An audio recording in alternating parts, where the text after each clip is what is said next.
Hello everyone, कैसे हो सारे के सारे। आई होप आप सारे ठीक हो। आई विश आप सारे तंदुरुस्त रहें। सो आज की क्लास में हम लोग रैंक की क्लास 2 रैंक का पार्ट 2 शुरू करेंगे। First class I hope rank की आप सबको समझ में आ गई हो। और आज हम कुछ थोड़े डिफरेंट टाइप के रैंक के क्वेश्चंस करेंगे, वेरिएबल से related and as well as independency and dependency का थोड़ा सा कंसेप्ट आप लोगों के साथ डिस्कस करूंगा, जो कि रैंक से मैं कनेक्ट करता हूँ, आपको समझाऊँ। ठीक है।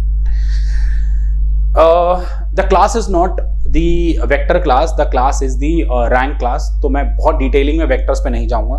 मैं अभी आप लोगों को सिर्फ थोड़ा बहुत linear dependency and linear independency समझा देता हूं। देख लीजिए, लीनियर डिपेंडेंसी बच्चों, when one vector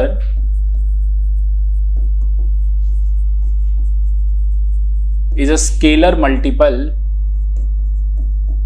of other vector,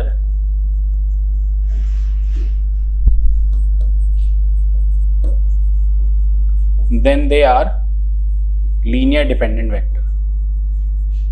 मान लो एक वेक्टर कुछ ऐसा मैंने लिखा 1 2, दूसरा वेक्टर मैंने लिखा 2 4। क्लियरली है, a is nothing but half of b, है ना। अब इसको मिला के अगर मैंने एक मैट्रिक्स बना दी,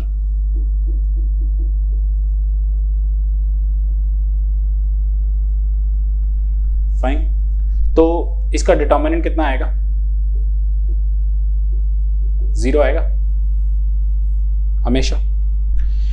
it means dependent vectors, 2 vectors dependent है जिसका डिटर्मिनेंट 0 आ रहा है, तो क्या इसकी रैंक 2 हो सकती है? नहीं। We have done in the determinant method कि रैंक 2 होने के लिए 2/2 का डिटर्मिनेंट क्या होना चाहिए? Non zero. So whenever vectors are linearly dependent vectors, 4 vector linear dependent है, 3 वेक्टर लीनियर डिपेंडेंट है, 6 वेक्टर लीनियर डिपेंडेंट है, तो ये नंबर्स रैंक नहीं हो सकती। अगर यही मान लो 2,6 होता, सो कोई किसी का स्केलर मल्टीपल नहीं है। It mean they are linearly independent vectors. Find out it determinant. So 2/2 है, नॉन जीरो आ रहा है, तो रैंक को 2 बोल दूं। तो इसीलिए रैंक को इंडिपेंडेंसी से रिलेट करते हैं बच्चों। वैसे लीनियर डिपेंडेंट इंडिपेंडेंट अपने आप में प्रॉपर 1 घंटे का एक बहुत ही मस्त लेक्चर है, जो कि मैं अपने रेगुलर स्टूडेंट्स को कराता भी हूं। ठीक है। बट अभी के लिए रैंक के पर्सपेक्टिव से आप सारे के सारे बच्चे सिर्फ इतना याद रखेंगे कि whenever examiner ask you to find out the linearly independent column और लीनियरली इंडिपेंडेंट रोज, अगर आपसे ये मांगे, इट मींस वो रैंक की डिमांड कर रहे हैं। अगर एग्जामिनर आपसे बोलता है find out the number of linearly independent column और रोज, इट मींस वो आपसे रैंक की डिमांड कर रहा है। और रैंक आप सबको निकालना आता है either from the determinant form और फ्रॉम द रो इक्लॉन फॉर्म। ठीक है, दोनों में से किसी से भी कर सकते हैं। ठीक है। अच्छा, I have certain questions with me एक पीडीएफ में, प्लीज ध्यान से देखेंगे। ये एक पीडीएफ है, ठीक है, जिसमें मैट्रिसेस के क्वेश्चंस हैं। बेसिकली ये मैं ग्रेजुएशन वालों को पढ़ाता हूँ, semester 2 economics honours, Delhi university. Fine. Book is मतलब बहुत ज़्यादा हेल्पफुल है गाइस। मतलब मैं बयां नहीं कर सकता कि कितनी ज़्यादा हेल्पफुल है। ठीक है। सो जिस भी बच्चों को बुक चाहिए, पीडीएफ भी अवेलेबल है। ठीक है, आप डिमांड कर सकते हैं व्हाट्सएप दिए गए नंबर पे। और साउथ कैंपस, नॉर्थ कैंपस में जितने फोटो स्टेट शॉप्स हैं, जो कि बहुत ही रेप्यूटेड फोटो स्टेट शॉप है, जहाँ पे रीडिंग्स वगैरह मिलती है, वहाँ पे मेरे नाम से बुक आपको मिल जाएगी। ठीक है। जैसे इसमें बोला हुआ है, determine the number of linearly independent vector in the following matrix. ठीक है, तो number of independent vectors, it means rank की डिमांड कर रहा है। तो रैंक निकालना आप सबको आता है बच्चों, that's not a big deal at all. आप आराम से रैंक निकाल सकते हैं। ठीक है। अच्छा, इसके बाद एक ये क्वेश्चन नंबर 39 है। ठीक है, ये थोड़े से वेरिएबल से रिलेटेड सवाल है। अच्छा सवाल है, एग्जाम में भी आया हुआ सवाल है, सेमेस्टर्स में। So please I want everyone इस पे थोड़ा सा क्लोज वॉच करेंगे सारे के सारे बच्चे। क्या कह रहा है क्वेश्चन में? कह रहा है कि 1 मिनट बच्चों बस। ठीक है, कह रहा है कि एक मैट्रिक्स दे रखी है आपको, और आपको रैंक निकालनी है इस मैट्रिक्स की फॉर ऑल पॉसिबल पैरामीटर्स। तो k की पॉसिबल वैल्यूज पे इसकी क्या क्या रैंक हो सकती है आपको निकालनी है।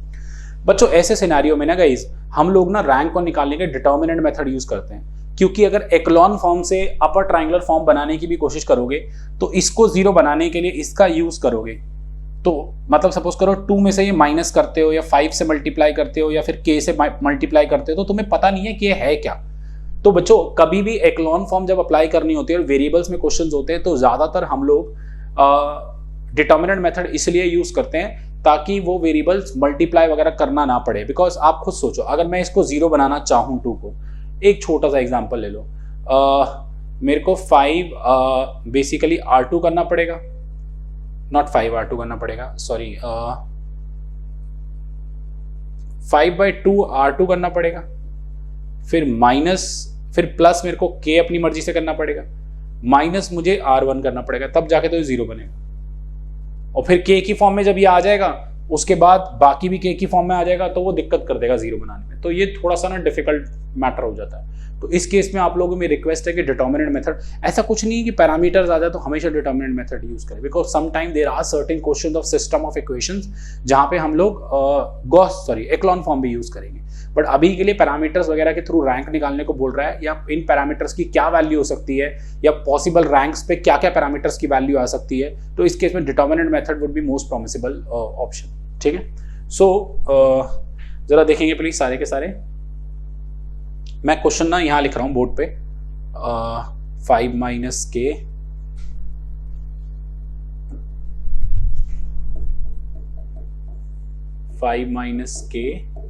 टू, एक मिनट और,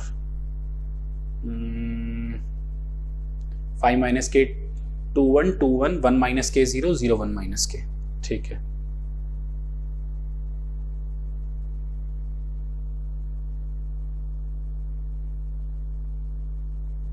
to one 1 minus k 0 0 1 minus k।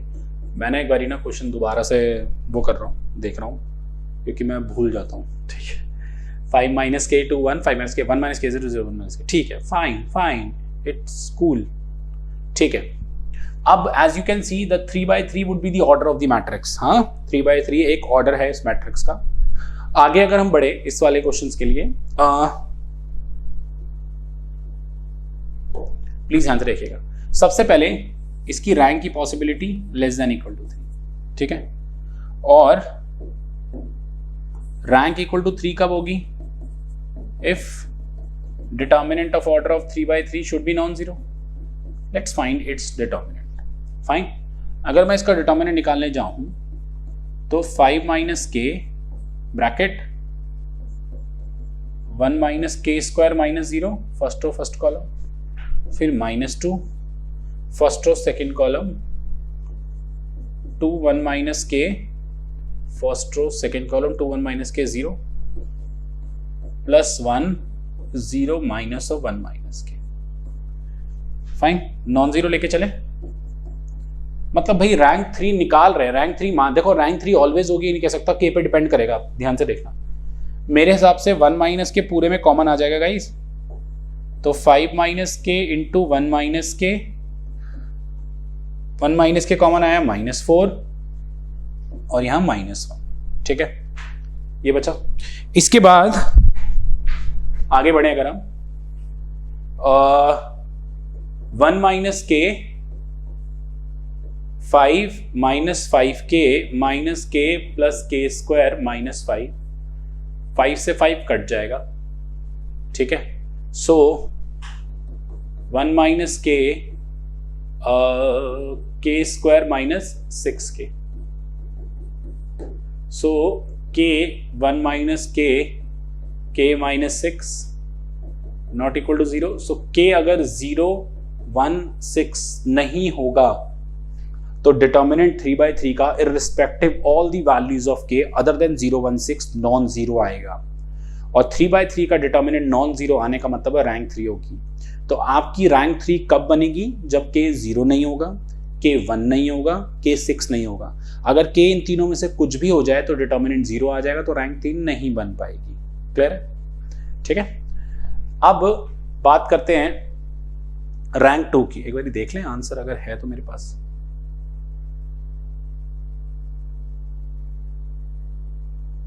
uh, 016 cool.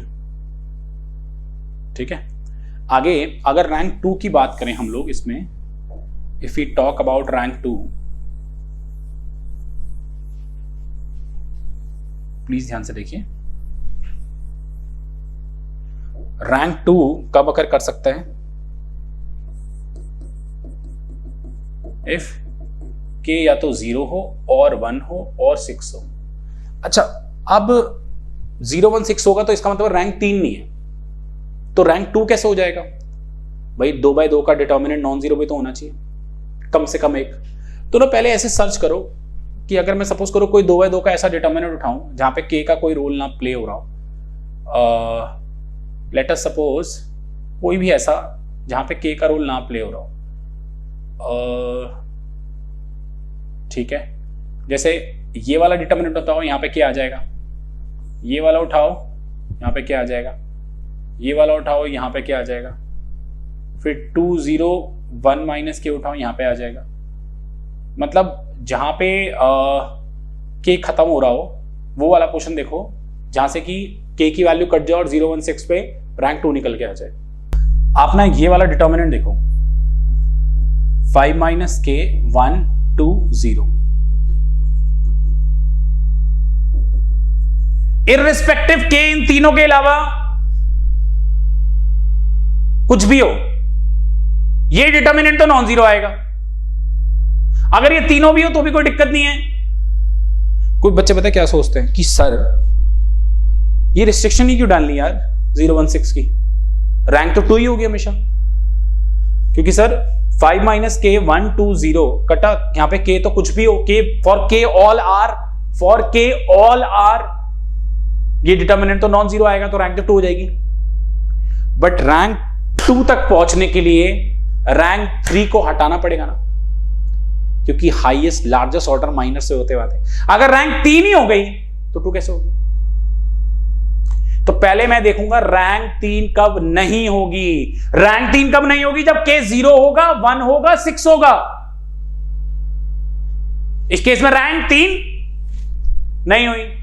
अब रैंक 2 के लिए, अच्छा मान लो रैंक 2 के लिए जितने भी माइनर बन रहे होते सब में क्या आता, सब में क्या आता, नॉट इक्वल टू 0 लेके चलते, फिर वहां से पता लगता कि क्या नहीं होना चाहिए रैंक 2 के लिए। तो जब के 016 होगा तो रैंक 3 नहीं होगी, तो रैंक 2 होगी। एज सिंपल एज दैट, क्योंकि यहां पे के कोई रोल प्ले नहीं कर रहा। बच्चों मैं दोबारा बता रहा हूं, आपको निकालना था के की पॉसिबल वैल्यूज के लिए रैंक क्या हो सकती है। पहले आपने रैंक 3 से शुरू किया क्योंकि 3/3 थी, 3/3 पे डिटर्मिनेंट नॉन जीरो लिया, एक ही लार्जेस्ट ऑर्डर माइनर निकलेगा, पता लगा कि 016 नहीं होगा तो रैंक 3 होगी। अब आते हैं रैंक 2 कब हो सकती है, जब के 016 होगा। जैसे के रैंक के 3 के लिए के नॉट इक्वल टू निकाला, ऐसे रैंक के 2 के लिए भी के नॉट इक्वल टू सम आना चाहिए, आ रहा है नॉट इक्वल टू 0, बट यहाँ पे के का कोई टेंशन ही नहीं है, के कुछ भी हो। तो बच्चे बोलते हैं के कुछ भी हो तो रैंक 2 ही हो गई हमेशा, 3 पे क्यों गए? ये 016 के रिस्ट्रिक्शन डालने की, 016 के रिस्ट्रिक्शन डालनी पड़ेगी। अगर के 016 नहीं होगा तो रैंक 2 तक तुम पहुंच ही नहीं पाओगे, तब तुम्हारी तो रैंक 3 हो जाएगी। समझ रहे हो? नहीं समझ रहे? दोबारा देख लो वीडियो, ठीक है, फाइन। तो this is a simple part rank का। तो पैरामीटर्स कुछ इस तरीके से आप निकाल सकते हो। बाकी रही और क्वेश्चंस की बात, तो ये क्वेश्चंस भी कुछ ज्यादा डिफिकल्ट नहीं है। ये वाला हो गया, ये भी ऐसा है, बिल्कुल सेम, आप ट्राई मार सकते हो, कोई इशू नहीं है। So these are not difficult question, इतने ज्यादा कोई डिफरेंट क्वेश्चन है नहीं। अच्छा, मैं तुम्हें ये लीनियर इंडिपेंडेंट और लीनियर डिपेंडेंट वाली चीजें करा दूं, बट मैं चाहता हूं तुम्हें पहले वेक्टर्स का लीनियर डिपेंडेंट इंडिपेंडेंट अच्छे से आता हो तो आप इसको समझ पाओ, ठीक है। सो रैंक की सेकंड क्लास में हम लोगों को सिर्फ इतना ही पढ़ना है, इससे ज्यादा का कोई क्वेश्चन है नहीं। बाकी आप क्वेश्चन ट्राई कीजिए, कोई दिक्कत हो तो मैं हूं अवेलेबल, ठीक है। रैंक की second class is done from, rank is done from my side. Do how many questions you want, you can do it, ठीक है। जो भी डाउट्स हो आप मुझसे अलग से पर्सनली व्हाट्सएप नंबर दे रखा हो, तो व्हाट्सएप पे पूछ सकते हैं। और वीडियो को प्लीज़ लाइक कीजिए, सब्सक्राइब कीजिए, और जितनी जगह पहुंचा सकते हो, स्पेशली मतलब तुम्हें लगता है जहां नीड है मैथमेटिक्स की वीडियो की, ठीक है। सिटीज़ में तो चलो ठीक है पढ़ाई हो रही है, बट बहुत सारे हमारे इंडिया की ऐसी जगह हैं बच्चों जहाँ तक मतलब हम नहीं पहुंच पा रहे। तो through this YouTube and all I basically want to reach there, ठीक है, ताकि उन्हें मैं क्वालिटी एजुकेशन दे सकूँ। तो प्लीज़ हो सके तो जितना शेयर कर सकते हो उसको शेयर करो। Thank you, bye bye.